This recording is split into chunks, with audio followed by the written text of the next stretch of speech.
just fucking hilarious, dude. All right, 3, 2, 1. Hello, everyone. Welcome to episode 1 of the Fly Fitness podcast. I'm your co-host, Christopher. I'm the second. My name is Miguel. And last but not least, we have our sexy tittied host here himself. Paulo, why don't you go ahead and introduce yourself? What's up, guys? My name is Paulo Hernandez, and I'm really happy to be here with my boys, my boy Chris, and my boy Megs. And this is the first episode. Oh, look at that. That's really... I don't know, man. It's just really cool to finally be doing this. So happy to be here. I am a personal trainer. This is the Fly Fitness podcast. That is my brand, something that I am trying to build. I am currently building, I should say. Fly Fitness is the name of my gym, hopefully my future facility, and it's going to be the name of my brand going forward throughout my life. And I figured this is going to be a good way to have an outlet for myself to kind of just put myself out there, put my story out there, and, and I'm going to start with just introducing myself. And I've been doing this for about, I got out of high school 2016 and went to college, graduated like 2018, and then that's when I really just tried to really start my personal training little independent business thing. And at first it was super small. I didn't really have much except for my expertise and the things that I knew from school. And so, I didn't really have much of like equipment, didn't have much of space to work in. I was just really passionate about doing this. And I wanted to do this mainly because I am a disabled individual. I have cerebral palsy, and I have had years and years of experience with physical therapy, going in and out of PT, recovering from surgeries, having to better myself physically throughout my life, just throughout my surgeries and all the things that I've had to go through. And I've been able to push myself thanks to a loving, supportive family and good friends and people who know that I can do better. And when the doctors would say, "Oh, Apollo, it's going to take you 6 months to recover from something," I would do it in 3 because, I really didn't want to be bedridden. I hated being bedridden. I hated being in a wheelchair. I didn't like the thought of being or living a sedentary life. And I think that is what really pushed me to want to pursue a career in something like exercise science, kinesiology, or personal training for that matter. And I mainly wanted to specialize in sports injury prevention and rehabilitation, which is my specialty at the moment. That's what I kind of focused on in my educational pursuit. So I wanted to help people feel better, I wanted to help people recover from their injuries, and I wanted to show them that even though no matter what your injury is, no matter how bad it seems or how bleak or how immobile it may put you in the moment, you can always bounce back from it. You can always come back stronger, harder, and faster, and be a better person. And that's what kind of pushed me into this realm. And I had good physical therapists in my life, and I had some not so good ones. So both of those were, I think, equally contributing to filling me up with this fiery passion that lives inside of me. And I just want to use this as an outlet to share all this lovely, beautiful passion that I have for this, pursuit with all of you. So that's me. I think it's very interesting because most people, I think, get into fitness because they want to become jacked, they want to become shredded. They want to, enhance their life, right? Or, I think they may, do it for a myriad of reasons, maybe like, prevention for certain diseases and, trying to control their weights or this and that. But you kind of had to, enter fitness to live a normal life. It wasn't like something that you're putting on top of your life, right? It's something you had to kind of do so that you wouldn't be this person who'd be so, sedentary or not be able to live the life that you wanted to. And I think that's something that, for reference, I've known Paulo for about a year now. We've been training together for a year.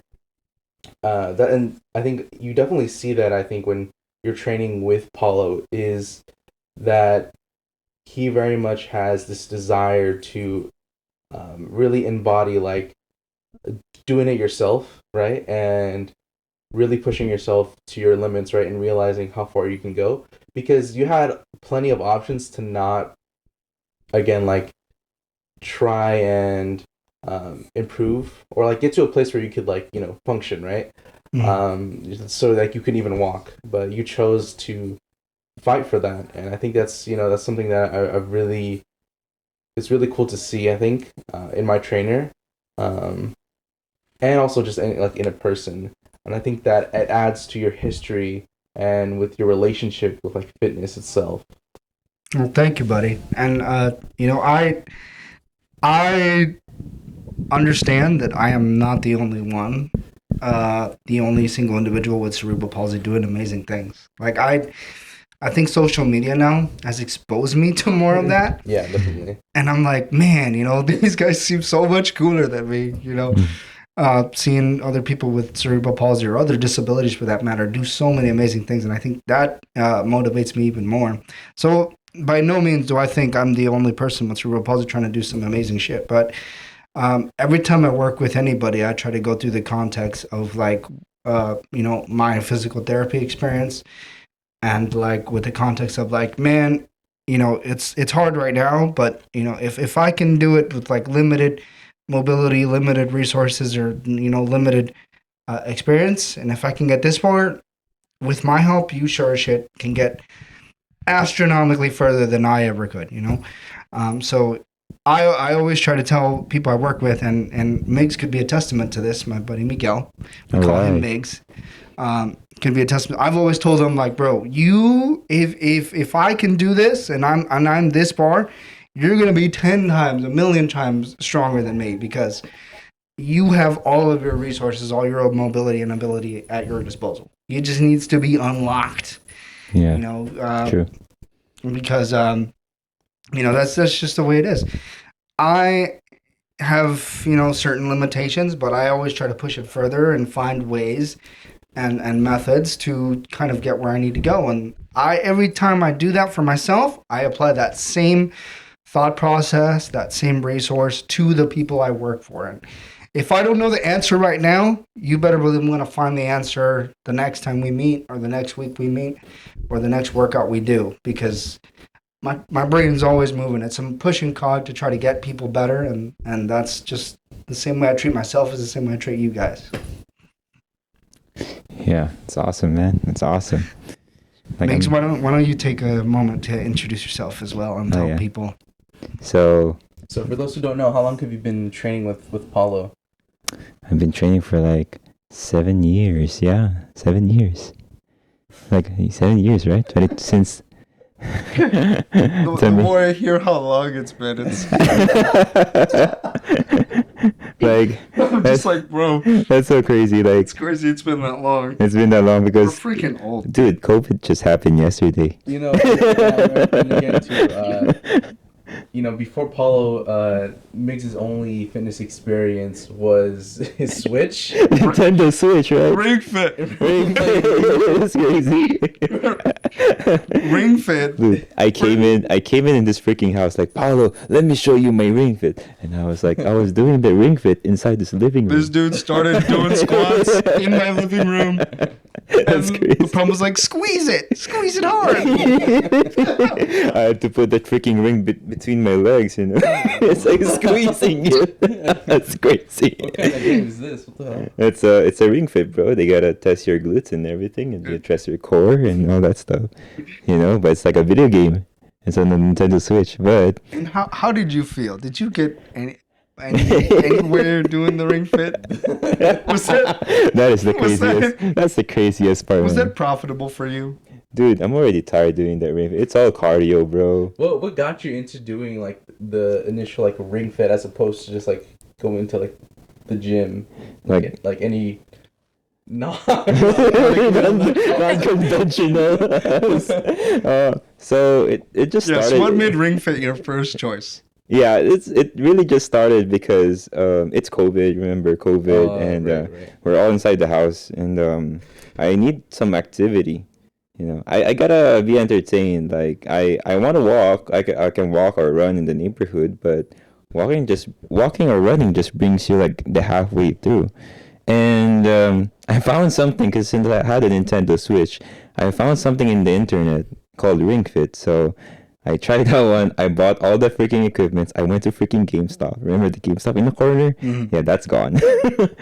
But yeah, so it got me through like playing Ring Fit, and it's like it gives me like a bit of sense of satisfaction actually to kind of like just see your progress through because I saw this guy doing Ring Fit and it kind of like Social media, social media, right? conduit to everything. And this guy, take note, this guy had results doing Ring Fit. But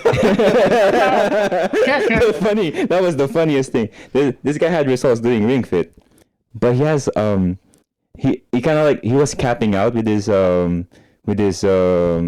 with his workout, so he had to add extra weights on his wrists and his ankles, just kind of like work with Ring Fit. Ah, yes, progressive overload. Aggressive overload. Yeah. Take note, it works, okay? And I showed Paolo this, and Paolo, like it's been a while. How are you? I'm doing this thing, and can I show it to you? Like he was like, bro, I can show you a better way, but still, can I show you this thing? He's making it sound a lot more elegant than it was. What it really was just a random post on like my discussion board going, Paulo, I need to work out. Can you help me? And- The weighted rings aren't working. I don't want to be fat. And I realized that I wanted at first it was a small goal. So it's like I went to Paolo's house, so I showed it. I showed it, I'm here. It was so awkward just realizing that realizing that 7 years ago that Paolo was looking at me doing this Ring Fit thing and it was so cringe. It was very cringe, bro. Very cringe. It was very cringe. But yeah, so it started from that and now we're here, 7 years. 7 years. And you know, for Yeah. 7 years, how do you think you're doing? Dude, I'm telling you, there's been ups and downs, but it's all in my decision. That was in my accountability, I would say 100%. No, It's well, my- at least he's honest. That that's makes my me feel 100 better. 100% my accountability. But the benefits that I was seeing in the first, take note, I was only here for like 3 months, right? 3 months. Three Yeah. freaking months. And I shredded all my freaking fat, this baby fat and all that stuff. Yeah. He got so skinny that he was like, Paulo, I'm upset. I'm so skinny." I literally made him lose all his weight in 3 months. And keep in mind, okay, this fool was grinding, okay? And this is why I get so upset with him, because he was grinding so well. He was coming in 4 days a week at one point, just fucking hauling ass. And he shredded all his fat in 3 months. And in my eyes, he looked fucking fantastic. I mean, obviously, yeah, I was going to build the muscle and everything, of course, but he got where he wanted to be at that point. At that point, that was his goal, and he got there. He got there in 3 months. Just coming in 3 to 4 days a week. The workouts lasted, what, maybe 35, 40 minutes, 45 Right. minutes, maybe an hour? Yeah, it was all cardio workout, remember? And keep in mind, at this point, my business was bare bones. Okay, I had nothing in terms of equipment. I had zero. I had like a makeshift bench that I bought on Amazon for like $100. and then I had like just a couple weights that I got passed down from like my brother to me. And like, I was like, oh man, Oh, and you had the crack house barbell. Dude, my dad literally welded a rack out of like other pieces of metal and said, "Here, you can put a barbell on this." And we held that bitch down with like an 80-pound sandbag, Well, and we're like, "That's as safe as it's gonna get." and the right Hail now. Mary. We said a prayer every time, but that's all we had was like a bunch of resistance bands and just a couple of weights and a made up rack, dude, and we got them there. Yeah. I did it. I don't know how I did it, honestly, We got through it. We got through but it. we got through it. It's We like got through um, it. it's like we don't have to kind of like it's very humble beginnings, you know. I think a lot of people too, like I know me, like I tended to overthink, fitness and working out. Like you needed a whole ass gym set, Right, you Yeah. needed like right. $200 adjustable dumbbell, Mhm. you needed a nice bench, right? And you're just like, fuck, it's too much of a setup. I'm not gonna do it. When in actuality, even working with just your body weight or a shitty bench or some simple weights, Or a freaking chair. or chair can be like something that takes you from noob to like someone who actually is experienced and is able to achieve their goals. Because again, I feel like if you're able to work with just the simple things, then your fitness journey will be a lot easier, right? Because then you won't have the excuse or the inability to access like certain machines, like if for whatever reason you can't go to the gym that day, or if a specific gym you're at doesn't have like the specific equipment you've been trained on. Mhm. Yeah. Honestly, you don't need much. And I feel like sometimes people get overwhelmed. I think that's what it is. You just kind of get overwhelmed Yeah, with the access to options. yeah. That's where people get confused and they don't know where to start. But I think it helped both Migs and myself that we literally had very limited options. How many rubber bands have we snapped? Dude, all of them. All of them. We snapped all of them. That affected you, like as a trainer, having to like make workouts from like the most simplest like machines or like weights, right, and a bench. Like do you think that really made you think about how you can structure workouts like for all kinds of people, right? With people maybe who have access to a gym or maybe people who don't. Honestly, when I was going to school and I did my work study and stuff, we worked out on a gym floor, but it was very limited. It was like a group of like maybe 20 students, Mm-hmm. and those 20 students each had like one or two clients. So imagine how packed that gym was during that class session. So your equipment was already kind of limited. I remember a lot of the times working, I was kind of subject to a corner, probably no bigger than the current gym setup I have right now. So it was kind of the same, honestly. And I think that experience kind of helped me see like what can I use right now that is gonna work well and that I can use kind of in a multi kind of purpose way. Like what kind of workouts can I do that I can use this equipment for multiple things? And I think that's kind of the way that reflects a lot in my gym because a lot of the stuff in my gym can be used in a multi-purpose way. Mm-hmm. Because that's kind of how I came up doing the stuff working for general public, right? Was finding ways to use equipment in a multifaceted way and that can be quick, effective, get in, get out. Because we only worked with the clients for like maybe an hour and a half at the most. And then that was the length of the class course was an hour and a half. So that's all the time you had. If you didn't get the workout done, by the way, in that time, you got docked for points. Like you had to do a full-on warm-up, workout, cool down. And you got scored. If you didn't do it properly, you got docked. So you had to be effective in, out. And then the clients that you worked with had a performance slip or whatever you call it, and they would grade you. So I think that helped me a lot. That was pretty cool, honestly. That was a really cool opportunity I got. So I think that reflects now with how I work with people, especially when they're on the go and they have limited time space. Yeah, the same thing with me because I experienced that one. Knowing that I was doing my chemistry. Remember, like starting college, doing chemistry. I worked out with Paulo for like almost like a week. Like, take note, I was Monday to Friday, right? It was Monday to Friday. I go to Target during that time. I still work at Target. That's great. And I go for badminton on a Saturday, right? So it really works, man. It really works. And yeah, for 3 months I was like that, being consistent and all that. And I got the results that I wanted. and to the point where it's like, Paulo, I feel so skinny. I look myself in the mirror and I'm like, Paulo, I need more muscles, man. But let's be honest, it wasn't just the workouts though. It wasn't just the work; it's the diet. It was the diet. It was the I diet. gave you a structure, and at least at that point, right, at that moment, I don't know about so much about right now, but we don't have to go to get there. But at that moment, at that time, you were following it really well, Yeah. and you got it done, bro. We were locked in, bro. I follow this format that I give to my clients, at least for the ones that aren't like super duper serious about like doing competitions, Yeah. or like they don't have to get weighed in for like sports stuff or anything like that.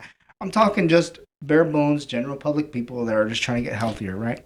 I got this format from, I'm not going to take credit for it because it's not mine, but I got it from this YouTuber that I used to watch a lot religiously when I was coming up, was Athlete X. He calls it the 920 method. Oh yeah, I remember fucking watching Athlete X in middle school trying to get fucking shredded. Like 920 method, and Yeah. like basically all it is that you just take the look at the clock, 9 on the little hand, 20 on the big hand, and that's kind of how you split up your plate. You get all your big protein as the huge portion, and then your fiber carbohydrates like your vegetables and your fruit are the big portion, and then the smallest itty bitty portion is the starch. So like your rice, your wheat, and then like your pastas and all that stuff. And it honestly works really well if you follow it and you keep it consistent. It works really well. It's a really good structure to kind of give people a general idea of how a good, well balanced plate should be. And the fun thing is that you can combine different foods. So like if you're a vegan, Mhm. if you're somebody who has like specific dietary needs, it still works because it's not very restricting in terms of like, oh, you can't eat this or you can't eat that or you need to stay away from high sugar. Like, nah, Yeah. you're good as long as all the stuff is generally there. It's like if you're a vegan, you can switch the protein part into like a vegan protein. Exactly. So you got your beans and shit or whatever else, Tofu, tempeh. Yeah. tofu, things like that. It's a perfect switch. So I really like that format, and I like to adopt it because it honestly works well when it's applied properly. Mhm. Right? And It's I- not something you have to overthink as well, right? Yeah. No, not at all. And it's honestly easier, and like if the client whatever wants to go deeper into the macros and the measuring and all that stuff, then I will do that. But I've found, at least the people that I've worked with so far, most people generally speaking don't want to do all that extra measuring stuff. If only the really intense people want to do that, and that's cool with Like me. if you're going to a competition. Or Pleasant. you know, they're just really into, they want really to be meticulous about it. Yeah. Some people like being meticulous. Mhm. Yeah, they like being like having this proportion, because they know for certain like they're following like a Yeah, and then some people, it just keeps them going, keeps them consistent, and it lets them understand this is all I'm gonna eat, and I'm not gonna eat nothing else. And some people are like that. Some people like that stuff. But for most people that just kind of want to get a little healthier and just want to be in a better position physically, the 920 method works just fine. And just make sure that they're getting their water intake and that their movement and their physical activity just stays consistent, and everything's Gucci. Everything's great. Yeah. I'm a big testament to that because doing that 920 method, it really felt great because I knew where my nutrients were lacking. So it gives you the sense of awareness. Like, which is funny is because people don't know, but your mood, right? Mm-hmm. What you ate also will dictate your mood. Yeah. So 100% on that one. I'm telling you, man. And you used to eat a lot of rice. I had a lot of rice, and I forget about the fiber. The 930 method. most Americans do. Fiber? What is that? What is that? Where does that come from? Like the cereal fiber one. What? Fiber One? Fiber one? Fruits. I had a bar that's fruits. yesterday. I had a Fiber One bar. It was chocolate fudge. Right? It's crazy. Shit my grandpa take? It's crazy, man. So yeah, you gave me Raisin Bran. Raisin Bran. Yeah. Yeah, man. Like, so Migs, he kicked ass. He did really well those first 3 months, and he got where he needed to go. And now, I feel like your focus, your wants, and desires in terms of how you want to look and feel have changed a lot, right? Yeah, from Because those 3 months. before, all you would talk to me about and tell me was, I want abs, Bolo. I want abs. Basically, the bare bones basic. Okay, you got your abs for 3 months. You shredded everything. What now? So it gave me to a point where this is the mindset part that every workout people would do, because for me, my goal was bare bones, have abs. That's it. It's a ridiculous claim. It's a ridiculous want, but I mean, it got you to the gym. it got me to the It gym. got you to the It was gym. so simple. It got me to the gym. And rather than just say, "Oh, I want six pack this one, or I want the other detail. I want this big. I want that big." Dude, keep it basic for you. Keep it digestible. Mm-hmm. Don't go so high that you can't reach it. Mm-hmm. Like Mhm. just one step at a time. For 3 months, that's all you're gonna give yourself. Any person can change within 3 months. A person can be rich in about 3 months. Yeah. And So- I remember when you came to me and you told me you wanted abs, I was like, well, I'm just going to take that as you want to lose weight. And that's all I took it as. yeah. I'm going to put you in a program that's going to get you to lose the weight, and the abs are going to just come Yeah. because the training is going to be there. The abs will be there. Mhm. Like, you don't really. I think most people probably. Feel like people are finding out now because social media has helped with a lot with that. But most people probably don't know that, like, to get abs, you don't need to like really train them all that hard. Yeah, I remember you were telling me that even like lots of like people who compete in bodybuilding, they don't really train their abs as much because they don't want to be too blocky. Yeah, especially if you're like a natural men's physique competitor, you don't want a blocky waist. And training your abs pretty hard gives you a blocky waist. I am a testament to that because I went through physical therapy and they made me do a lot of core training. And now, unfortunately, I have a blocky waist and it sucks. Yeah. So if you want to have like a nice V taper, you really don't train your abs too much. You keep it kind of low. And then most of the ab stuff just comes from having a low body fat. Yeah, which is the diet part, the big Mhm. part. They say abs are made in the kitchen. So They're made in the kitchen and in the gym, but if you're I- just I heard a good saying, it's like abs are made in the kitchen but revealed in the gym. exactly. yeah. Oh yeah, Exactly. That's a good one. Yeah, I forget which YouTuber said that. I think it might have been like Picture Fit or something. I don't know. But yeah. And keep in mind, like if you're like a men's physique guy, they're oiled up. The lighting is really good, Yeah, true. and the tan is fucking perfect. So That's why they get the tan. that's why they look incredible. They look incredible on stage for a reason because it gives them the contrast, the tan. It pops the muscles. image, Yeah. the image at that moment is perfect. And I think too, like I think people forget the amount like that genetics play in too. Yeah. Yeah. Because there's also people who have abs, but they're not like those good looking. Yes. Yeah, I mean, like one really good example that I love using as a reference, like in Hollywood, is Dwayne The Rock Johnson. The Rock does not have good ab genetics at all, and the dude's always pretty lean, Mm-hmm. but he's never had a rock hard six pack ever in any movie that he's ever been in. He's always been like super blocky. His waist is small, but you don't ever see his abs protruding. Like this dude doesn't have like an 8-pack, or Mhm.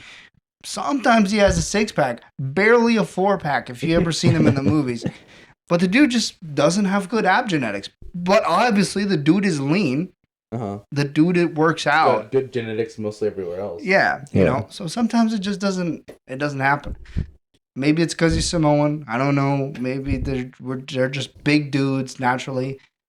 Incredible people. I wish I had their genes because, god damn it, it's just awesome. They're just incredible when it comes to just being big, beautiful giants of heaven and earth. So it just be like that sometimes. Honestly, if you have really good ab genetics, people don't even need to work hard. You'll be seeing like lean dudes at 16, 17 just be like, oh yeah, I just woke up, 6-pack, took off my shirt, feeling great. That's It's like, crazy. Jesus Christ. You know how subconscious I felt in high school watching all those kids just walk around, Uh-huh. just being all lean, and they're like, oh my God, freaking Paul from math class has abs, guys. I'm just like, I'm looking down on myself like, fuck, mine's not come in yet? Fuck. You know? It's just genetics, honestly.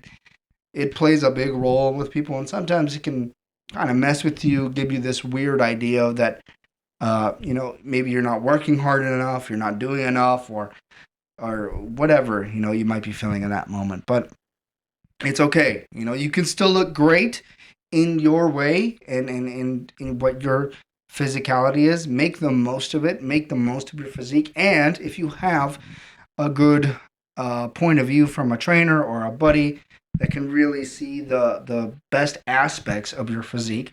For example, Migs, I'm jealous of this motherfucker because he has great arm genetics. This dude did not have to work hard at all to have good arms, and I'm jealous because I have to work very hard for my biceps.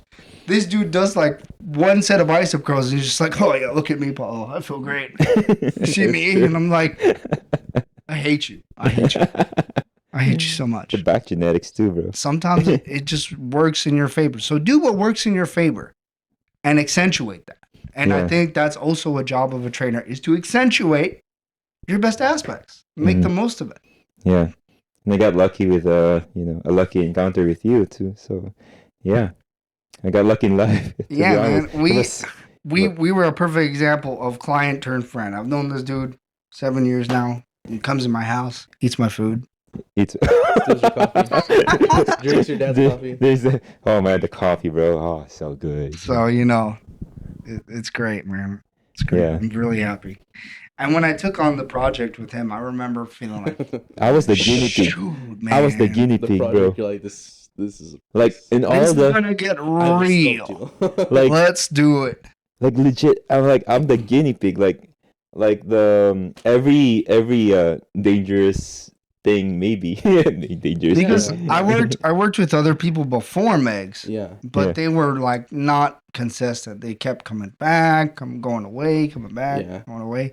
Megs was the I think first those people one. just had a crush on you, Paul. Maybe. Dude, Maybe or they were maybe- trying to holler at your boy, and I Yeah, was. they're like, oh, he's not noticing. I'm trying to, I'm trying to hit Or it. maybe I just bring the alignment, Being really Whoa. inconspicuous and not understanding social cues. So but yeah, dude, seriously, it's great. And I think these 7 years that I've been working with Megs have been great. Yeah, Yeah. with him being like your first client, what are some of the things you think that you really learned to like harden about your training, right? Or like, what are some of the with him being like your guinea pig? What were some of the biggest like takeaways that you were able to apply to other clients? Oh, definitely like finding ways to just better cue people into Mhm. understanding how to do certain things. Yeah, Because I feel like you know how to do it in your head because you know the practice and everything. It's another thing to really express that to people in a way that they can understand. And I think that's coaching in general. And that's why I think not everybody in this world is meant to be a coach, man. Because I think that is a sign, like though, of like you have a good trainer. That is if they're able to cue you really well. I mean, maybe by coincidence, you just guys like are able to understand the same thing. But at least for me, like I feel like I felt really confident in my trainer if they knew really how to cue me, or if they would ask, like, oh, are you understanding this, or what are some other ways I can help cue you? yeah. And I think that's something that you do pretty well too. Is that I've noticed that all the people I've seen you work with, not just me, but other people and within our immediate friend group or other you were able to really cue them, I think, really well and get them to understand. I think because it's funny, we live in our bodies 24/7, but I think you don't really start to build that like bodily coordination till you start your fitness journey. Right? You realize, fuck, I don't know how to move my body. Yeah. Yeah. Yeah, honestly. And I think that comes a lot from my physical therapy background and all the stuff that I went through in physical therapy. Yeah. Because that's literally what they teach you in physical therapy is to Yeah. how be aware of yourself in space. Mhm. Okay, side note. that really helped me with my badminton activities back in the day. Because just knowing how you move your body, it's so easy to kind of like copy others' movement and kind of like bring it to your own. Yeah, because I've been watching these YouTube videos, right? When I was in high school, middle school, about how it's like exercise, and I couldn't for the life of me get me to like be able to follow those workouts sometimes because it was just really hard to cue myself. Mm-hmm. And then it wasn't until I started getting like a personal trainer that became like a lot easier, right? And I started, on top of that, you build that mind muscle connection. Yeah, and I think for some people, they watch the videos and it's honestly easier for them just to watch the person do it and then they do it, even if they don't do it perfectly or even fairly well. I mean, sometimes it's enough for people, and that's cool. Like I had that experience before with someone that I was trying to work with, and they would just be like, "Nah, I'm just gonna watch a video," and I'd be like, "Oh, okay." The video's not gonna talk back to you. Well, the thing some is, people like learn differently, right? some people True, like true. doing that. Some people just like watching and following, and that's perfectly fine. If it works for you, that's cool. As long as it gets you moving, honestly. Mhm. It doesn't offend me. But the thing with the difference, I think, with a trainer that's really important is that, you're going to watch us do it or perform it. We're going to explain it. And then when you do it, you perform it, we're going to stop you and go, hey, you're doing great, but here's what you can do to make it better.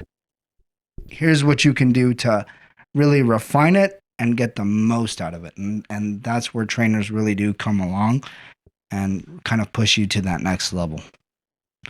More than anything, I think. Yeah. I remember in my experience, we were doing those Olympic lifts, right? Remember? Mm-hmm. And you were having a hard time cueing me about the clean and jerk. Yeah. Yeah. So that was a tough one. That was a tough one for Miggs. Like, no, Miggs, fuck. This fool was like flailing his back around everywhere, and I'm like, nah, this isn't working. Yeah. So like, I remember just like grilling my brain, thinking and wondering how I can translate it to you in a way that you could understand. And I think what really helped was teaching you how to vertical jump. Oh yeah, I remember you made me do a lot of that. Just the vertical jumping. And I said, okay, Megs, all you're gonna do is jump straight up. And you'll be like, what does this have to do with anything? I'm like, just do it. Dude, it gave me like a wax on, wax off that thing. So like, I just taught him how to vertical jump, keeping his back completely straight and using his leg power. And then after that, I just kind of synced his upper body movement to that. And I'm like, okay, Migs, now you're going to hold on to the bar and then you're going to vertical jump again, holding on to the bar. And then we did that. And then I said, okay, Migs, now you're going to vertical jump holding on to the bar. But then when you vertical jump, you're going to pull the bar up over your head at the same time. It was mind blowing, bro. And he said, how am I supposed to do that? And I'm like, trust me, bro, it's going to work. And then as soon as you jumped and pulled the bar, you said, whoa, that felt really light, bro. Why was that so easy? It's like when you do things right, it's really light, like Loki. Like in that particular momentum of movement. It's like the you're chaining, right? You're chaining the momentum. Yes, right? yes, Because that's you're why. starting from the ground. Uh-huh.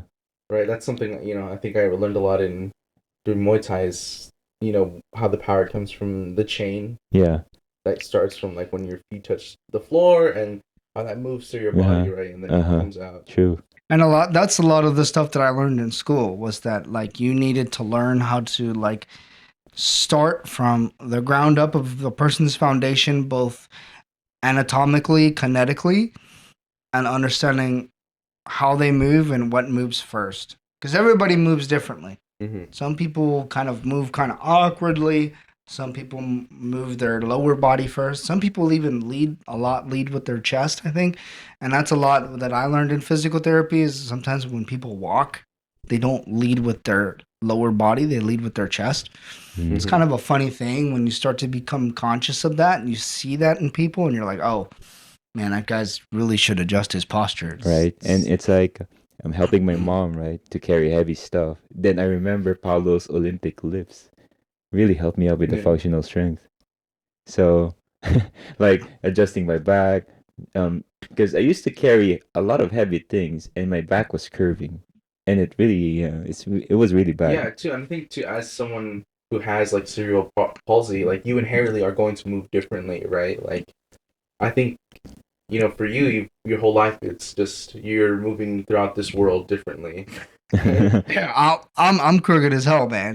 There's the straight is not in my vocabulary. So uh, being able to move around in such an awkward pattern, having cerebral palsy, and still uh, trying to do it effectively, at least effectively as I can, and I is kind of the thing that kind of pushes me to teach people the same way. It's like, okay, this is not quite right, but we're gonna find the way to make it as right as possible for who you are, and that I think is general fitness, right? Because you have to find a way to teach the movement to the person specifically to how their body is.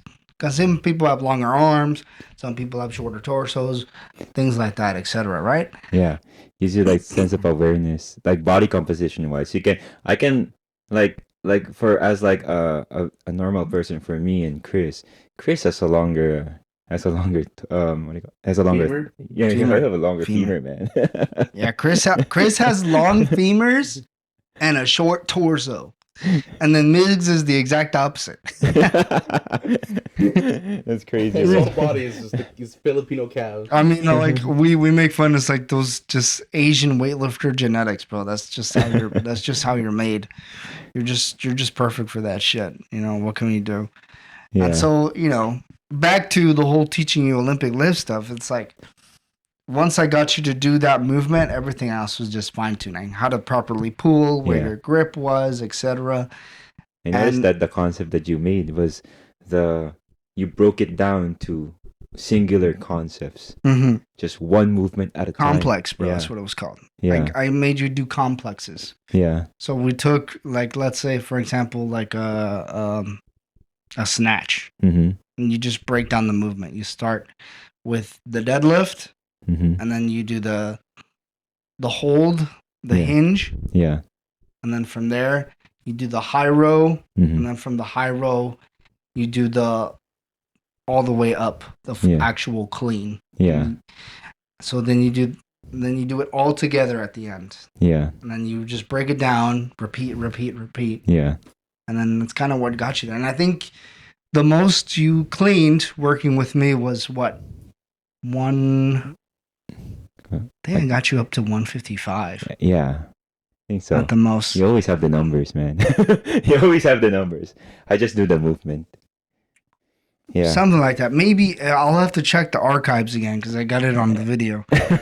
Yeah. It was probably somewhere around there. Maybe almost. Like we started off like recording videos, Chris. We started off recording videos and all that stuff just for documentation purposes. We were like freaking Tony Stark recording his first Iron Man suit, bro. that type of shit. Yeah, it was Just- pretty good. It was pretty good, and he was progressing pretty well. And so I did that as a form for him to develop power and also do the cardio stuff at Yeah. the same time. Mhm. Because Olympic lifts are great for doing like circuits, and then like at pretty moderate weights, it's good for power production. And I wanted you to build the power and the stability Yeah. of athleticism, because at that time you were doing badminton, and I want to focus on training you to do badminton stuff. Yeah. And I think that was the best way. I didn't want to do like the full on gym lifts yet, Uh-huh. because I was still training at you like an athlete, not Yeah. like a regular gym bro at the Yeah. time. And And then it wasn't until I stopped playing badminton for a bit because was it the third year you kind Yeah. of stopped doing that? yeah, because I noticed that I'm already sore by Monday to Friday because that was my schedule. That was my program, and I decided to do badminton every Saturday. So imagine being sore and playing sports, like a high intensity racket sports. So And then we did do a lot of the agility ladder stuff too. that too, it really Mhm. benefited me. Yeah, and they noticed that all of my friends playing badminton, like, how come where are you getting this power from?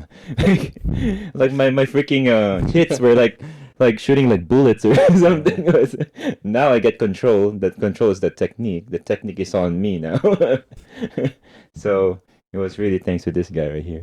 Yeah, and I'd say he got pretty. He didn't pursue badminton professionally or nothing like that, but he did pretty good. Yeah. Yeah, and it also too like working out helped with your elbow, right? Yeah, my elbow. Helping with your tennis elbow. Oh yeah, So- because you messed up your elbow and Oh, your knee. and my knee. I What did the a hell? yeah. Oh, Oh, yes, yeah. I I forgot. did a lot of like extreme activities. Weren't you rollerblading and then you Yeah, messed up your knee? This Something- dude literally, I'm pretty sure, dude. I'm pretty sure you dislocated your knee tendon. Probably either your ACL or your LCL. I just didn't want to tell my parents. Yes, the way you described it to me sounds like a ligament tear. You're like, it might have been a small You one, could see the bone. but you definitely tore something, bro. But Definitely. it put me like a month of like just being in the chair, just being recovering and all that stuff. And he fixed it, you know. Like because I had my elbow problem when I was a kid. I was playing basketball and I tripped. And take note, I was a person who doesn't even work out. So imagine how frail my body is. But I'm very fast and very powerful, but it's like a glass cannon, I would describe it. It's like something. It's like there's something that hits hard, but you're so fragile, you know. So I tripped. Guess what? The first thing that I caught myself with was my left arm, and something popped. So That's where you messed up your elbow. yeah, and take note, I was running during that time. So imagine like the force and the momentum, and I caught myself with my left arm. Yeah, all that force. Yeah, is legit. absorbed into your Left arm. It's a pop, something like that. And yeah. So I carried that with me since childhood. So this guy fixed it. Yeah, I remember we started like very simple. I was making him do like just regular skull crushers and then like push presses, like flip. But it really helped me out. Like my body's so durable. I'm not frail anymore. Just in case if something like extreme sports does happen and something happens, it's like I can tell that my body's so durable that it can hold me up. Like I trust my body now, you know. Yeah, thankfully after all these years of training, Megs can squat like what is it, 275? Oh yeah. Squat 275. Last recorded, yeah, 275. Almost. He was almost at 315. I remember that day we tried that PR. I was so fucking Dude, mad because you man. were so close. Did imagine like the guy who had like a semi-broken knee? It's like started squatting at like 315. Yeah, so shitty knee, from having a shitty knee to squatting almost, he's PR squatted, recorded 275. And then I remember, dude, fuck, your upper body for some reason just was giving me a hard time. It was pissing me off. It's the chest. Migs has a problem chest. That's his problem area. I think everybody has a problem area. This dude's problem area was his chest. I think his upper body in general. It could have been like in the other area, but somehow we were trying to kind of like activate the mind to muscle connection Bro, for my even chest. his feet are stronger than his fists. His chest. Like, He could not bench 185 for shit, and it was pissing me off because we were doing all of the like accessory stuff. I was getting him stronger in push-ups and like all the basic shit, but for some reason he would always stall at 185, and it would make me so upset. But finally I pushed him out of that barrier. Now he's 225 easy. So. Right, because it's something happened. Like it just seemingly like exploded by numbers. You know, when you broke that barrier, something just really exploded, bro. Yeah, he's at 205 to 215 easy. So I'm finally glad we got to push that far, and I think just doing all the accessory shit and just honestly practice. It's like for my experience, I felt like when we were doing that accessory stuff, it's like somehow my brain just connects to my chest now, and I can even semi-bounce my chest. Wait, before I can't even bounce Chris can bounce his chest so easily. Yeah. That's the mind to muscle connection. And I remember I made him do like a lot of the lat prayers, accessories, the lat pull downs. for the back for stability, because I think one of the reasons that was messing him up, obviously, his lack of tricep strength. I think so. I made you do so much tricep work Yeah. because your triceps were just compared to the rest of you, it was just not working. Mm-hmm. So I made you do a bunch of tricep work, and then a bunch of like rear delt and like your upper lat area for sure. The real the delts one. Oh, it's crazy, bro. It's the lateral raises. So just doing a lot of that, and then making sure that you actually feel the connection with your chest when you're doing dumbbell shit. Yeah. Because you would always tell me you would feel it in your shoulders all the damn time. Yeah. You'd be like, you'd get done doing a set of dumbbells or even the barbell stuff. You would always say, I feel it more in my shoulder. So I'm like, all right, what? Now I feel it in both, the mind to muscle connection. We have a friend of ours, Carlos. When Paulo was teaching him how to squat, he's like, I feel. Oh no, we're teaching him how to bench. He's like, I feel it in my back. I feel it in my back. It's crazy. He's like, I don't know, Paul. I feel it in my back. We're working back today. It's like this is what you call like you're just working with yourself, like how like going through life, like how you navigate through it, Yeah, I think for me too, like when I was squatting, I would overemphasize I believe it was my quads. I didn't really incorporate my glutes all that much. Yeah, which is so crazy because with your body structure, that is so backwards, dude. It's so funny that like you feel things more in your quads, probably because you do overcompensate with your glutes and hamstrings so much that your quads are like kind of weak.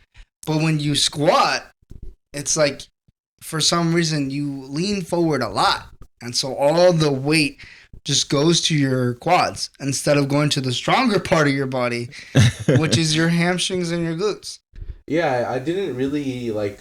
I think because for me, like, what really helped was like trying to squeeze at the top, squeeze your glutes at the top, right? And then I was like, holy shit, I have muscles back.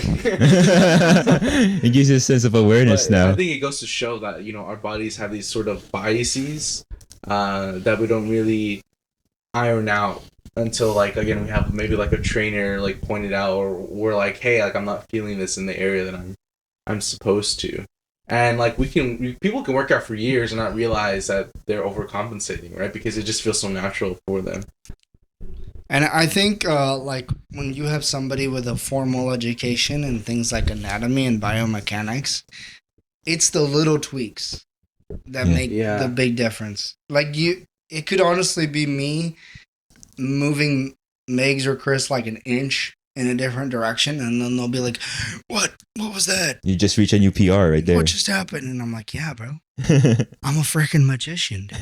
Yeah, that's one of the things that I kind of wanted to ask you about too, is like, how far do you think people can get, generally speaking, I'm sure there's maybe some exceptions out there, generally speaking, like how far can they anticipate to get training on their own? Let's say not having a trainer. At most, maybe having a more experienced gym buddy versus having like someone who's experienced in, again, like physical therapy, in weight training, and that sort of thing. Like, bodybuilding, like what's like the ceiling that you kind of see like someone's able to get on their own as opposed to with a trainer, what are the new heights they're able to kind of achieve?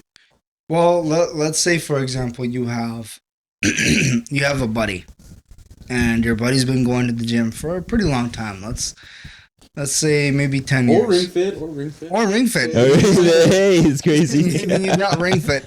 But let's say you have a gym buddy. He's been going to the gym for a pretty long time, and he's in pretty good shape, right? And so you look up to this gym buddy of yours, and you look to him for advice. This gym buddy, assuming he has no formal education or nothing like that, he could probably take you pretty far. He could probably get you some decent gains doing basic gym stuff like bench presses, squats, dumbbell presses, etc. He could get you there for sure. You'd look pretty decent, honestly. But I think in terms of like actual real like accurate advice that's gonna maybe keep you a bit more consistent diet wise, and then like structure. Structure is the big thing. Because maybe your buddy knows how to work out for himself, and then he just kind of fucks off and does his own thing. But it's an entirely different thing to have somebody with you and go, hey, bro, so here's the plan. We're going to do this, this, and this because today is back day and we need to hit all these different parts, and we're going to focus on this specific section or movement because this is the one that we need to develop more. That's entirely different. Your gym buddy's not going to be able to do that. He's probably going to be like, all right, bro, we're going to fucking bench today. Today's bench. And we're going to hit chest. Then after we bench, we're going to hit shoulders. And that's it. We're going to fuck off to Burger King. Yeah. Probably it. And you'd be like, oh, well, I have a shoulder injury. Do you think, nah, you're fine, bro? No, you'll be fine. It's probably okay. Make it lighter, bro. Rub it out, bro. Rub it out. Rub it out. Rub Like... it out. I got some maple rub. You know, the best cure for that, more reps. More reps, bro. Make it lighter, bro. You know, not even lighter. Heavier, bro. Heavy. Oh, yeah. Sorry. Might as well make it a full tear. You know what I'm saying? Yeah, I had that years ago. I'm much better now. I just, every morning I wake up and I just shake my arm up and down. I stretch for 10 hours. It goes away eventually. It gets really, really hot and then it goes away.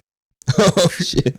But that's the thing. Like your gym buddy is probably going to get you there. But eventually, like if you're talking about really honing your progress and really getting stronger in terms of boosting your numbers up, getting your PRs where you want them to get, or even just trying to get your physique really fucking solid, you're going to need structure. And unfortunately, your gym buddy's not going to give you your structure. You need somebody that has some form of training or idea of how to build structure in terms of exercise science or training modalities to get you where you want to go.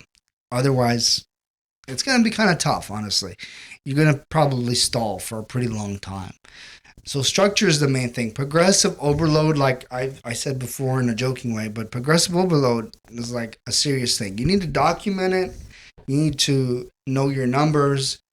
You need to understand not only how much you're lifting, how fast the rep went, how clean the rep was. Like, it's one thing to PR by adding 5 pounds or 2.5 pounds on the bar or whatever. It's another thing to PR and go, holy shit, that 8th rep came up a lot faster than last week. And maybe you'll feel that. Maybe you're experienced enough to feel that and understand that. But if you're like a general person that doesn't know that, having a trainer to go, holy shit, bro, that looked a lot easier than last week. You're doing great. Like, let's keep this shit going. To a regular person, I mean, you might feel like, fuck, I'm still doing 8 reps of 35 pounds. This is ass. And I'm like, no, dude, that 8 rep was way better than last week. Way better, because I can look at you and I can see that. So that's the difference to me, I think. And I think too, like on the progressive overload, like you might be stuck at maybe 8, 9 reps, but then also like one thing that you see too, like is like the stability, right? Like I remember when I first started holding dumbbells, how like freaking wobbly I was, right? And to now how it feels like a lot more controlled because, I'm not, whether it's the accessory muscles helping me like stabilize or I'm just getting more comfortable with the movement. If you're just on your own, you don't really notice that. And you don't really take that into account, right? Like, I'm losing progress. Maybe I should just, maybe I really just gotta like start putting on a bunch of weight, But I think that's such an important thing, right? Because being able to have that control is also a really good way at measuring your overall progress and like fitness, right? Because it's one thing to like throw around some lots of weight, but it's another thing to really understand like your body to understand how to move and use like dumbbells and control that weight. Yeah, and I think, again, this is where, like, having a trainer that understands, like, anatomically what your body's doing helps you know that, like, if you're somebody I'll take a client that I'm working with right now, actually. She's got some small hands. Mm-hmm. Like her hands are not very big. So even like a regular dumbbell is going to be pretty large for her to grip. Mm-hmm. And so, she gets a little discouraged when I get her to do dumbbell stuff, and she really feels it in her wrist. And even with like adjustments and stuff, doing dumbbell rows is kind of difficult because she can't really wrap her arm around there Mm-hmm. and grab the dumbbell. And so I have to help her understand, hey, it's okay. Anatomically, your hand's just not built for it. Yeah. It's harder for you to grab the dumbbell. So if gloves are going to help you, wrist wraps, grips, whatever, are going to help you get there, as long as it can ease the tension off of your wrist and allow you to perform the exercise better, that's fine. Like, we'll get you there. We'll use this equipment. That's what equipment is for.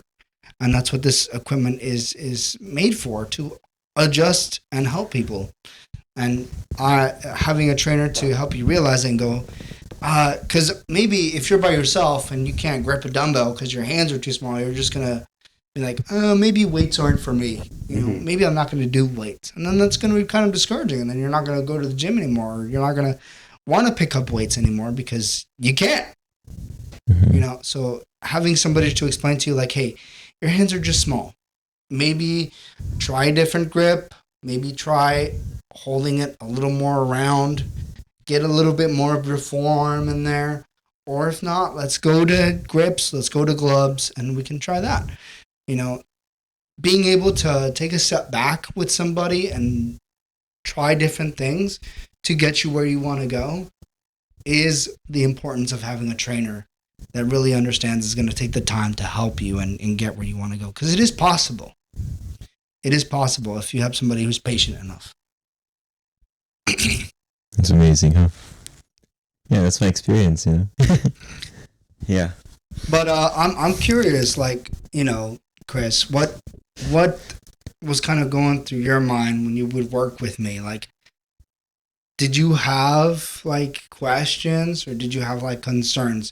Because obviously I'm disabled, so a lot of stuff can run through your mind. Mm-hmm. Maybe you don't express that right away out of fear of offending me or whatever.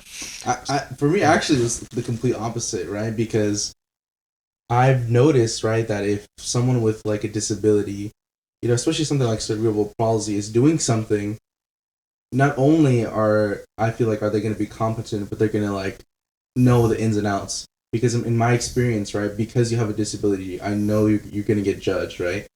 So you're going to overcompensate for that, or you're going to really master what you're doing, right? So that you can show other people that like you're able to do this thing. What? It's actually kind of funny because when the way Migs would talk about Paulo, I met Paulo through Migs. Right. I thought this dude was like some like super like huge Brazilian dude. By the way, and it's crazy. Paulo is really jacked, right? Right. But he's like, what's your height, Paulo?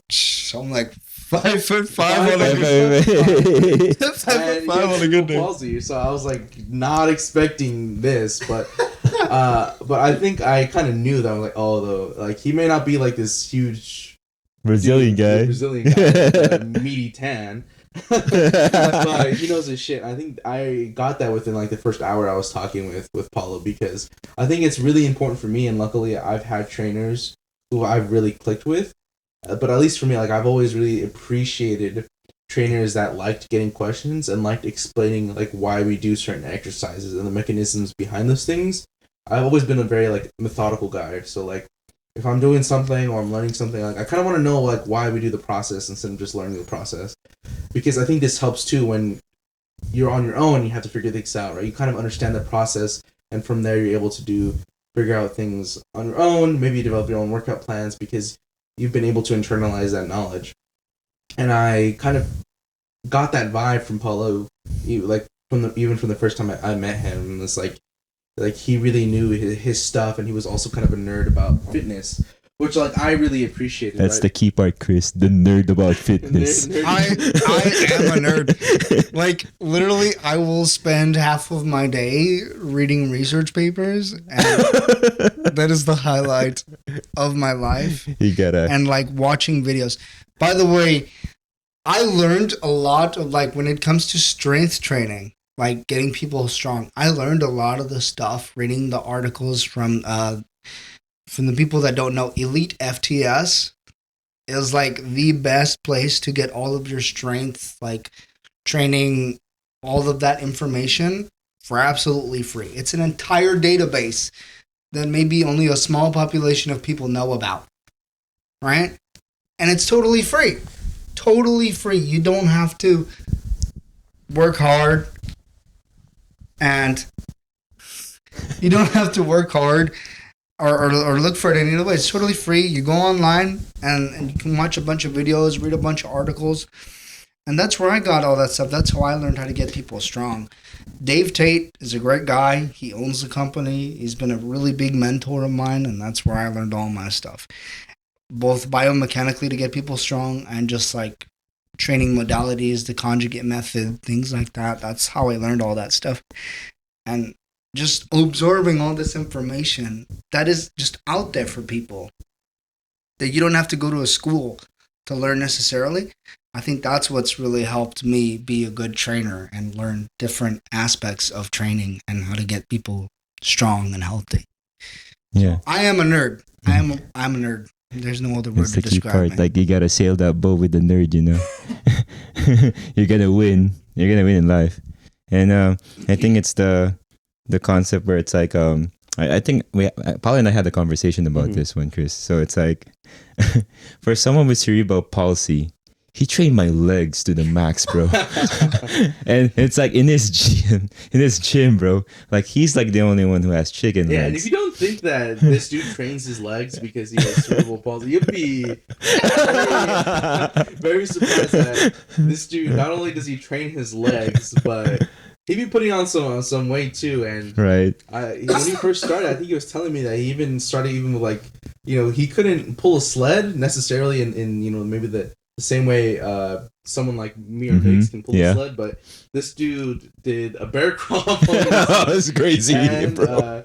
He's done like belt squats Right. too, like the pendulum squat is my pendulum favorite. squats, yeah, and you can't tell by just looking at his legs because Right. he's got kind of skinny legs, Right. but he really pushes his fucking legs to the max, bro. I am a sleeper build to the max. Yeah. To the max. Like you can really tell by to the clients, like when you have your own gym one day, I told Paolo probably like every part in your like students, your apprentices would have freaking mean ass legs, bro. But they'd be asking me like, where'd you train your legs? You're looking like Tom Platz. That guy over there sitting in the chair. It's like in a wheelchair. That's the crazy part. Yeah, man. I want you guys to have the legs I can't have. Part of my disability, unfortunately, is like it's a neurological disability. For a lot of people that don't know, cerebral palsy isn't necessarily a physical disability. It's a neurological disability. It's part of the brain. So what that does is it sends spasm signals to the lower half of my body, which literally causes the muscles of my lower body to tense and flex constantly, which unfortunately means that my legs atrophy a lot faster than the rest of my body. So even if I train my legs consistently, it's going to take a longer time for the muscle to stay, because they're going to atrophy a lot faster.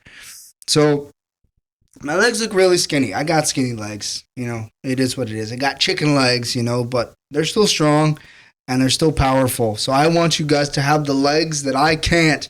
So my buddy Miggs has some pretty good mean ass legs, and thanks to me, he's got fucking thunder thighs. Thunder thighs indeed, bro. Even my ankles are working better now. Yeah, he's got the Philippine. Imagine if he had those thick ass calves and then like skinny ass thigh, bro. Oh, put Carlos's calves on Miggs's thighs. That's the perfect legs, bro. Yeah. We got a buddy Carlos.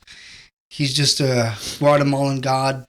with giant calves, He bro. lives in the forest, bro. Volcanoes in Guatemala. It's crazy. That's how he got big legs. His people, they were climbing volcanoes.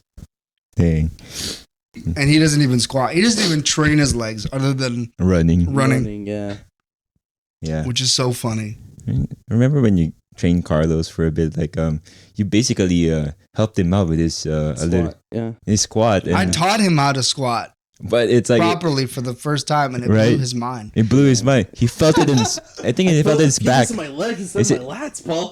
Right. My lower back doesn't feel like it's gonna explode. Right. He felt it in his back. Right. Remember, Paulo? Yeah. Yeah, because he thought like just squatting. It's like, oh, all leg power 100%, but it's a full body. It's a full body. I taught him how to brace properly for the first the time. bracing. In his life. Yeah, well, I think that was a big lesson for me too. Was the bracing. Definitely one of the more like most important foundational things. Like going to the gym is learning proper bracing. Something I still have to like remember, even now. But definitely, I feel like if you can get a solid foundation in that early on, like it does pay off in the long term because it just makes everything else a lot easier. And again, you're able to be a lot stronger because again, like you're not forcing like unnecessary strain on your lower back. I feel like it's become such a meme. Like when trainers say, "Oh, remember to breathe," but dude, it's literally could not be more important. Yeah, Like breathing is like the absolute staple for basics when it comes to doing any sort of exercise. Like you gotta breathe, dude. You gotta know how to breathe too. Like you can't just go like fucking. You're gonna pass you gotta out. know the compression to kind of like stabilize your abs or Yeah. something. Because it's like when you lose your breathing, then you lose the freaking contraction of that ab muscle. Then you start to slant forward. Then you start to get injuries. And that's one of the main reasons why people pass out in the gym. That's why they feel dizzy. And there's cue to that. Like it's like for me, it's like when you stand up, you exhale, and when you go down, you breathe in, you compress it, and just dive in. It's like diving in, like going down. And the bracing part really helps stabilize your upper body to not lean in forward while you're going down. And it just like keeps you rigid and makes sure Yeah. you don't fold yourself in half. Snap your freaking lower back or something. Especially when you're doing things like deadlifts or squats. It's Yeah. super duper important, I think. Yeah. So like, yeah, breathing, number one, guys. Seriously. but which it's is not funny. a meme. It's real. You're squatting, right? You felt it on your abs too. The next day, a couple of days later, you feel like, oh, Paulo, my abs are sore. It's like, but Yeah, we did another reason why you don't need so much ab training, because if you are breathing properly and you're doing like squats like deadlifts and shit like that, or even pull-ups, honestly, with significant reps or significant weight, you're gonna feel your abs, dude. Yeah, the Because compression. you gotta compress that shit. The fact that you really have to squeeze your diaphragm and all that shit really hard to keep yourself rigid. It works your abs. It's part of your ab muscles, your transverse abdominis, and all that stuff. That stuff's working to keep you steady.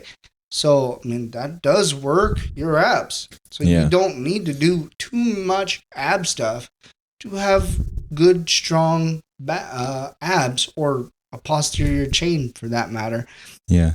Your abs will be working as long as you're bracing properly and keeping yourself safe and strong. Like I remember saying that like the first 3 months, we didn't even barely do abs. Like, Paulo, I want to do my abs. Paulo, I want to just, have a I'd be like, no, rib ass abs. you're going to do a deadlift instead.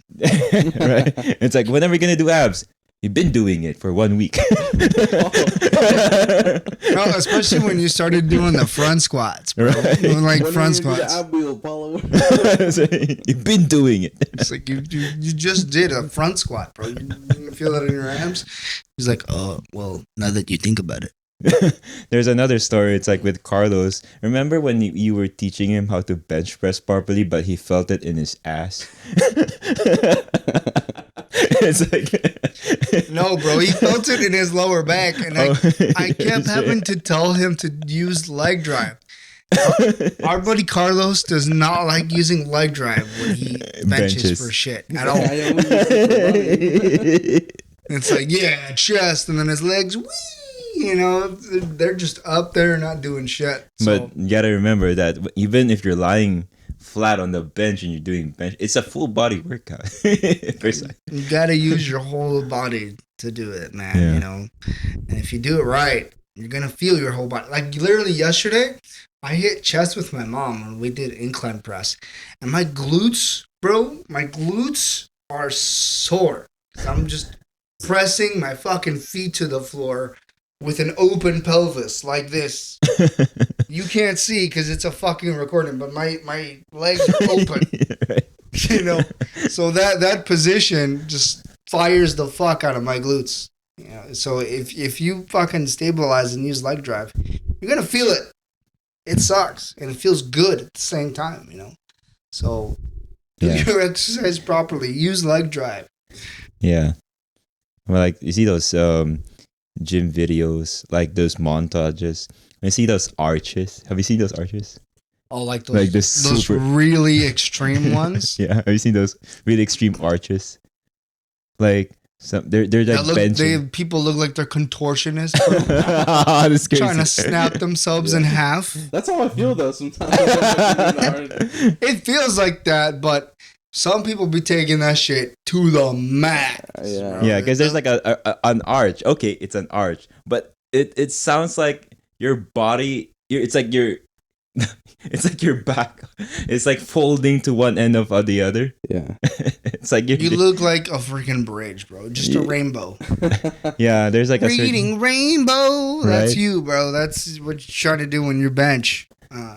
And that's a little extreme. There's nothing wrong with an arch. Okay, arches are great. Arches Yeah. are stability. But when you're trying to snap yourself in half and you look like a fruit roll up, okay, that's a problem. and it's also like losing your other parts of your power. you Yeah, know? because then at that point, you know, you're just gonna work your spine. Is it bench day or is it spine day? Like you Which you one want is it? also that leg drive from the lower body. Yeah. Yeah, but because of that arch is so high, Mm-hmm. it doesn't transfer up. Well, that's all it is that they're trying to cheat, and they want to shorten the range of motion as much as possible, so they don't have to actually lift the thing. So they're just trying to raise their chest up as high as they can, so they only have to move an inch. Hmm. That's why I'm so jealous of those like Special Olympic, you know, the short people that really fucking be benching like 500, 600 pounds because they only have to move like a quarter of an inch. They got short arms. Like 5 And inches you're or just so. like, holy shit, man, that's awesome. But also, it's kind of unfair. And you broke the world record. You know, no offense to those people because they're freaking awesome. I would never be able Right. to do that. But my God, you guys literally have the genetic beauty of having short arms and just being able to bench a shit ton of weight. Hmm. So good for you guys, man. Yeah. Shit. I unfortunately have very long arms and it takes a lot for me to bench. Yeah. And I don't know what other things we can talk about here. Like Well, you know, as far as like fitness is concerned, right? It is a big passion of mine. And like having you guys as clients and also being my friends, it's pretty freaking awesome. So, you know, I just want to say thank you guys. You guys are great. yeah. You guys are awesome. So thank you guys. And Yeah. I've known you, Migs, for 7 years now. 7 years, yeah. That's a long fucking time. So To have a that's client. You best in MIGs. like yeah. We I were would just I would take the first like the first official client that you would have, you know.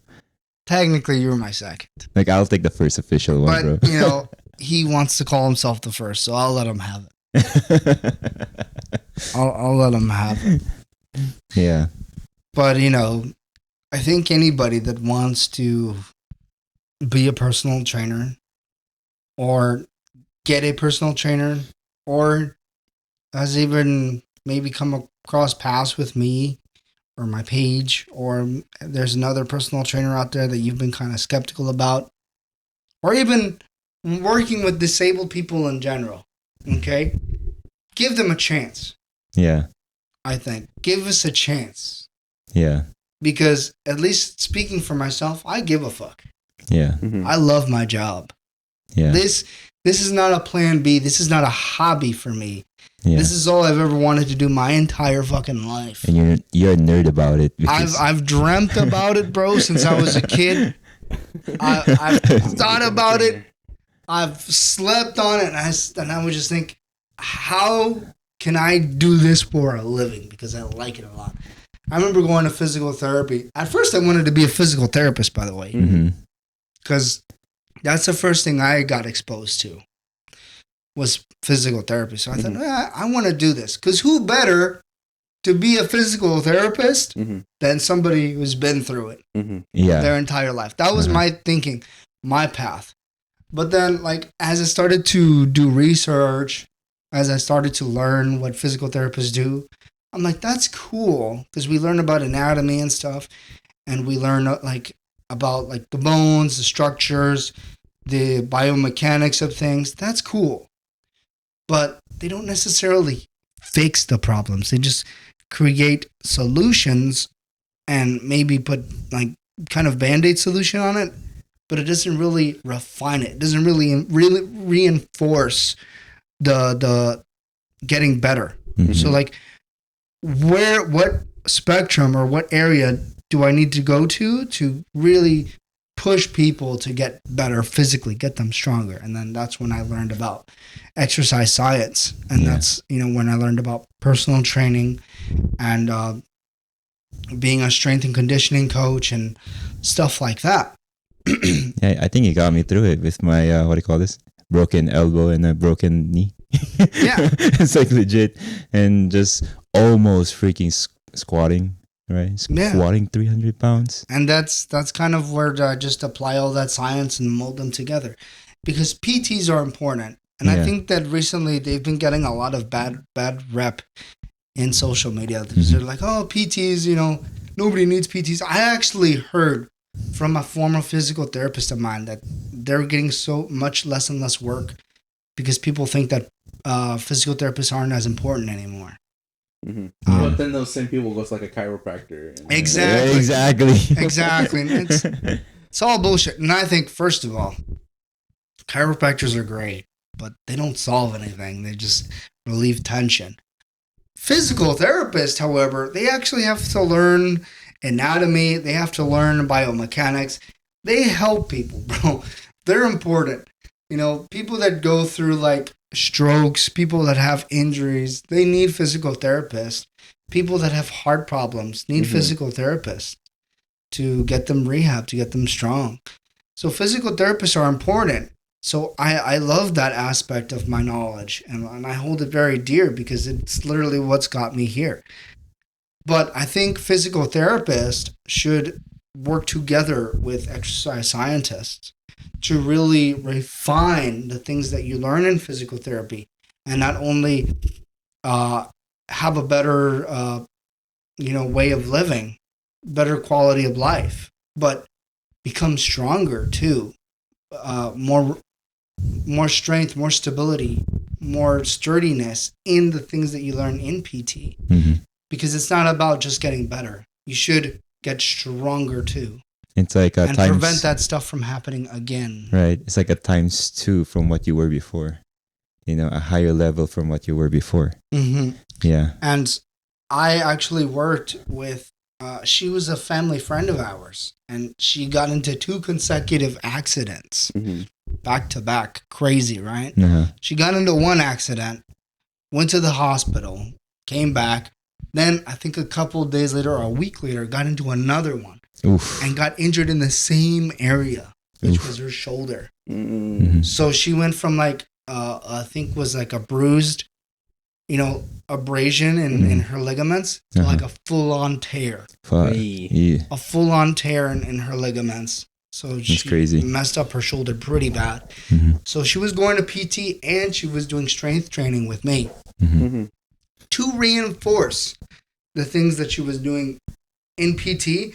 And her physical therapist told her that she was progressing so much faster than all his other patients because she was coming with me to strengthen those areas in the strength training. So not only did she heal much faster than she would have, but now she is doing much better and she is pain free, baby. Yeah. Thanks to my hard work and the hard work of her physical therapist. So shout out to that guy. I don't know his name, but It's a good testimony. he's great. Yeah. You know, and that's what it's all about. That's why people like me should exist. That's why physical therapists and I should coexist together and really work to get people in better places physically. We need to collaborate. There needs to be collaboration. I don't think one should eradicate the other. It's ridiculous that right now, for some reason, like there's like this competitive thing between PTs, physical therapists, and exercise scientists. Like, what kind of shit is that? That's retarded. Yeah. And for physical therapists here in California, I think they're doing a PhD program before you kind of like you practice physical therapy, right? So it's a different standard here in California. So yeah. So I mean, it's good that they're getting the standards higher and that they're having to learn more. Yeah. But I think if there could be more programs or something where we could collaborate more and work together in the field, and maybe if the students that are going through this field could experience that in a collaborative space, I think, you know, there would be a little less struggling between physical therapists and that shit. So, you know, probably it's also your gateway to kind of like working out in fitness. Yeah, man. I mean, it's all important. It's all encompassing, you know? Yeah. At the end of the day, we're all one big field of people that are trying to get people better. Whether you're a doctor, whether you're an exercise scientist, kinesiologist, physical therapist, whatever. As long as it encompasses that field, you're there to help people and heal them. And we all need to collaborate and work together. I don't think one is more important than the other. I think that's dumb. Yeah. You know? And I've said this to you guys so many times before. I hate when coaches debate other coaches. Yeah. And try to like freaking debate their theologies or discuss whether their theology is better than the other person. That's retarded. Like, they're all good. If your theology works for you, if your method works for you, great. But that doesn't mean that your method is better than everyone else's. Everyone has their way of training. Everyone has their way of coaching people. And if it works for them, cool. I personally believe in being multifaceted and learning different coaching modalities and different ways of coaching, whether it be strength training, focusing on rehab, focusing on like people who want to get better glutes, especially for like the bikini models and shit like that. That's really popular. There's a lot of trainers that specialize in that. And, you know, things like that. If they're good at that, if that's what they want to go to, that's great. That doesn't mean that they're retarded in other things or that someone's better than someone else.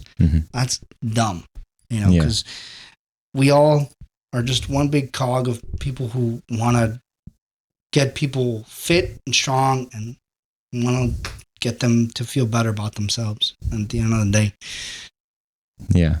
And I think on that note, I think that's a pretty awesome way to end it. Shit. Yeah, I think that's a great way to end this episode of Fly Fitness Podcast. First official one. Let's go, baby. One. Thank you guys for making the time. And again, appreciate Paulo for always lending us his space to work out. And always blessing us with his knowledge. Most of the time for free. So yeah. Oh my gosh, Paulo. Yeah. I by the way, I hate charging people for anything. So, you know, I know it's part of business and shit, but anybody, you guys know, I hate that shit. It gives me so much anxiety to have that conversation. But I know I have to keep the lights on somehow. So it is what it is, bro. But if for anybody that listens to this shit, whoever listens to this shit, I do plan on hosting like a workout session completely free for the community of Long Beach at a local park. I'm hoping to get people out there, to get people into fitness, whether you're disabled, whether you're a regular person with no workout experience, with some workout experience, or a lot of experience. I don't care. Come on out. Let's have a good time, and let's, you know, share some laughs, share some sweat, and get grinding. All right. Thank you guys. That concludes, I think, this episode. All right. Peace. So, Paulo, before we, right before we end the podcast, too, where can people reach you and really get in touch with you, especially in regards to your personal training, your workout plans, all that stuff? So, in terms of just getting out to reach me, the best way is always going to be my Instagram. It's going to be at fly_fitness18. That's FLY_fitness, FITNESS, number 18. That's me. You can shoot me a message, or if you're a more formal person, hit me up at my email. It's going to be tagged up there on my profile. Just hit contact, and that'll be right there on my email. Will pop up. You can shoot me a message there as well.